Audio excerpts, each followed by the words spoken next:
ఆంధ్రప్రదేశ్ మంత్రివర్గం భేటీ కొనసాగుతోంది. ఈ కేబినెట్ సమావేశంలో కీలక అంశాలపై చర్చిస్తున్నారు. ముఖ్యంగా గత సర్కార్ అనుసరించిన రివర్స్ టెండరింగ్ను రద్దు చేసే అంశంపై చర్చ జరుగుతున్నట్టు తెలుస్తోంది. అటు ఉచిత ఇసుక విధానంపై మరింత లోతుగా చర్చించి నిర్ణయం తీసుకోనుంది మంత్రివర్గం. రాష్ట్రంలో అక్రమ నిర్మాణాలు, లేఅవుట్లపై ఏపీ కేబినెట్ ప్రత్యేక దృష్టి సారించనుంది. కొత్త పారిశ్రామిక విధానం, కొత్త మద్యం పాలసీపై కేబినెట్లో చర్చిస్తున్నట్లు సమాచారం. అలాగే త్వరలో ప్రవేశపెట్టబోయే బడ్జెట్పై చర్చ జరగనుంది.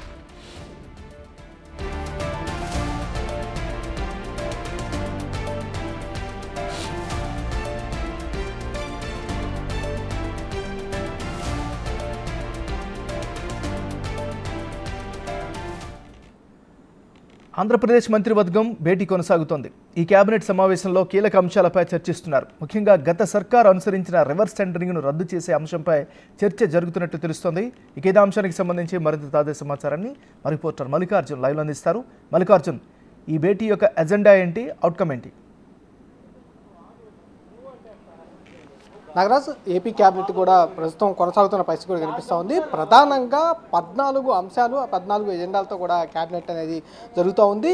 ఈ జరిగే క్యాబినెట్లో కూడా ఒక ప్రత్యేకమైన కూడా చెప్పుకోవచ్చు. ఎందుకంటే 2014 నుంచి 19 వరకు కూడా 5 సంవత్సరాల కాలంలో కూడా ఈ క్యాబినెట్ పేపర్లెస్ క్యాబినెట్ని కూడా అప్పుడు గత ప్రభుత్వం నిర్వహించిన పరిస్థితి కూడా ఉంది. తర్వాత 5 సంవత్సరాల పాటు కూడా వైసీపీ గవర్నమెంట్ వచ్చిన తర్వాత పేపర్ క్యాబినెట్ని నిర్వహించిన పరిస్థితి కూడా ఉంది. మళ్ళీ పునరుద్ధరించడం ఏదైతే ఉందో 2014 నుంచి 19 కాలం పాటు కూడా ఏదైతే ఈ క్యాబినెట్ పేపర్లెస్ క్యాబినెట్ నిర్వహించారో ఆ క్యాబినెట్ని మరోసారి పునరుద్ధరించడం జరిగింది. ఈ క్యాబినెట్కి సంబంధించి ముందుగానే ఎవరికైతే ట్యాబ్స్ అనేవి మంత్రులందరికీ కూడా ఇవ్వడం జరిగింది. దాంట్లో అప్లికేషన్ అనేది కొత్తగా ఒక అప్లికేషన్ కూడా రూపొందించడం జరిగింది. ఆ అప్లికేషన్ కూడా దానిపై డెమో అనేది క్యాబినెట్కి ముందు మంత్రులందరికీ కూడా నిర్వహించడం జరిగింది. దాని తర్వాత ఎజెండాలకు సంబంధించి మొత్తం 14 ఎజెండాలపై కూడా ఈ క్యాబినెట్లో భేటీలో కూడా చర్చిస్తున్న పరిస్థితి కూడా కనిపిస్తూ ఉంది.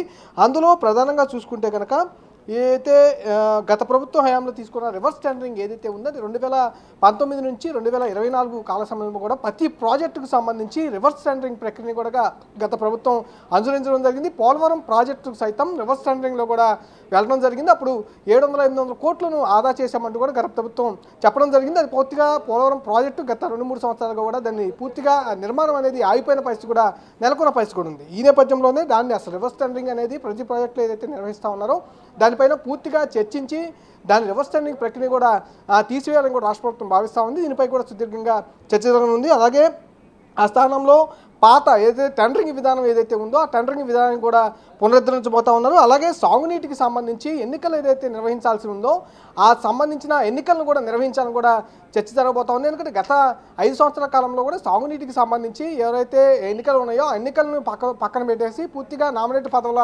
రూపంలో కూడా దాన్ని నిర్వహించడం జరిగింది. దీన్ని ఈసారి ఎన్నికలు ఎందుకంటే 2014 నుంచి 19 కాలంలో ఎలాంటి గవర్నెన్స్ జరిగిందో దాన్ని పునరుద్ధరించాలని కూడా భావిస్తూ ఉన్నారు. ఆ నేపథ్యంలో సాగునీటికి సంబంధించి ఎన్నికలను కూడా నిర్వహించాలని దానిపై సుదీర్ఘంగా చర్చించే అవకాశం కూడా కనిపిస్తూ ఉంది. దాంతోపాటు పోలవరం ఎడమ కాలువకు సంబంధించి గతంలో ఏదైతే 6000 క్యూబిక్ మీటర్ల సామర్థ్యం కలిగిన పనులు పూర్తి చేయడానికి కోసం కూడా టెండర్ల నిబంధనలు కానీ అన్నింటిని కూడా ఇవ్వడం జరిగింది. కానీ గత ప్రభుత్వం ఈ నిబంధనలన్నీ కూడా పక్కన పడేసి రివర్స్ టెండరింగ్లో కూడా వెళ్ళడం జరిగింది. దాన్ని పునరుద్ధరించి గతంలో ఏదైతే అనుమతులు ఇచ్చారో నిబంధనలు ఉన్నాయో వాటిని అమలు చేయాలని కూడా రాష్ట్ర ప్రభుత్వం ఈ క్యాబినెట్లో చర్చించబోతా ఉంది. దాని ద్వారా 1226.68 కోట్ల రూపాయలు పాత ఏదైతే కాంట్రాక్టర్ ఉందో ఆ కాంట్రాక్టర్ కూడా ఇవ్వాలని కూడా రాష్ట్ర ప్రభుత్వం భావిస్తున్న పరిస్థితి కూడా కనిపిస్తూ ఉంది.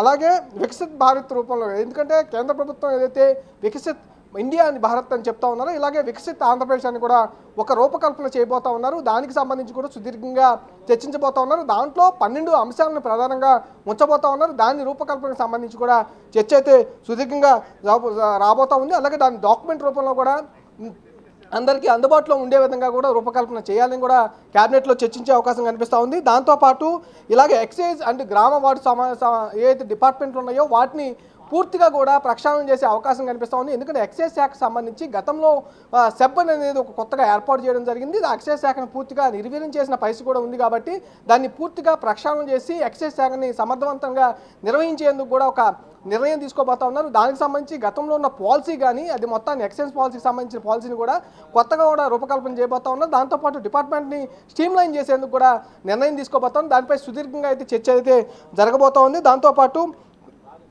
రాష్ట్రంలో రేషన్ మాఫియాకు సంబంధించి కూడా సుదీర్ఘంగా నిర్ణయం తీసుకునే అవకాశం కనిపిస్తూ ఉంది. ఎందుకంటే కాకినాడ పోర్టు ఆధారంగా కూడా ఒక 4-5 జిల్లాల కేంద్రంగా ఈ రేషన్ మాఫియా అనేది జరుగుతూ ఉంది. దీనిపై ఇప్పటికే ఆ మంత్రి డిపార్ట్మెంట్ ఇప్పటికే ఆ డిపార్ట్మెంట్కి సంబంధించి కూడా తనిఖీలు చేయటం, చాలా చోట్ల ఉన్న ఈ రేషన్ మాఫియాకి సంబంధించి మూలాలను కూడా గుర్తించడం జరిగింది. వాటన్నిటిని కూడా స్ట్రీమ్లైన్ చేసి రేషన్ అనేది ఎందుకంటే పేద ప్రజలకు ఉచితంగా కేంద్ర ప్రభుత్వం కానీ రాష్ట్ర ప్రభుత్వం కానీ పేద ప్రజలకు అందిస్తున్న పరిస్థితి కూడా ఉంది. దీన్ని మాఫియా చేయకుండా కూడా పూర్తిగా ప్రజలకు ఎవరైతే ఉన్నారో వాళ్ళకి అందించే విధంగా కూడా ఒక నిర్ణయం తీసుకోబోతా ఉన్నారు. దానిపై కూడా సుదీర్ఘంగా కేబినెట్లో చర్చించబోతా ఉన్నారు.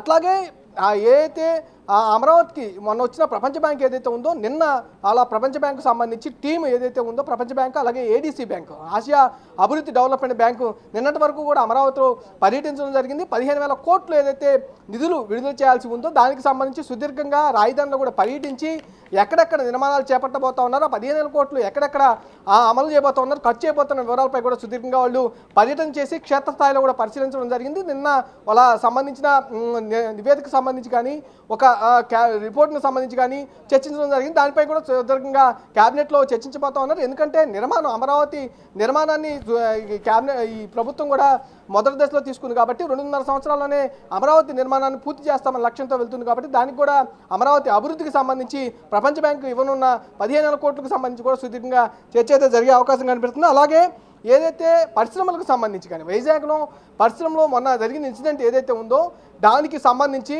సేఫ్టీ నిబంధనలు ఎలా ఉండాలి, సేఫ్టీ తనిఖీలు ఎలా చేయాలని దానికోసం ఒక ప్రత్యేక విభాగాన్ని ఏర్పాటు చేయాలని కూడా రాష్ట్ర ప్రభుత్వం భావిస్తూ ఉంది. ఇలాగ అన్ని డిపార్ట్మెంట్లకు సంబంధించి సుదీర్ఘంగా అయితే చర్చ జరిగే అవకాశం కనిపిస్తూ ఉంది. ప్రతి ఒక్క సంబంధించి ఇట్లాగే పురపాలక శాఖలో కూడా కొన్ని పోస్టులను మంజూరు చేయనట్టు కూడా తెలుస్తున్న పరిస్థితి కనిపిస్తుంది. ఇలాగ అన్ని డిపార్ట్మెంట్లో కూడా రివ్యూ లాగా క్యాబినెట్లో సుదీర్ఘంగా చర్చించే అవకాశం అయితే కనిపిస్తూ ఉంది. క్యాబినెట్ ఇప్పటికే 11 గంటలకు ఎగ్జాక్ట్గా ప్రారంభం అవడం జరిగింది. ముందుగా క్యాబినెట్కు సంబంధించి ఇచ్చిన ఈ క్యాబినెట్ ట్యాబ్లకు సంబంధించి అవగాహన కల్పించడం, తర్వాత క్యాబినెట్కి సంబంధించిన ఎజెండాలపై కూడా సుదీర్ఘంగా చర్చ అయితే నడుస్తున్న పరిస్థితి కనిపిస్తూ ఉంది. Thank you Mallikarjun.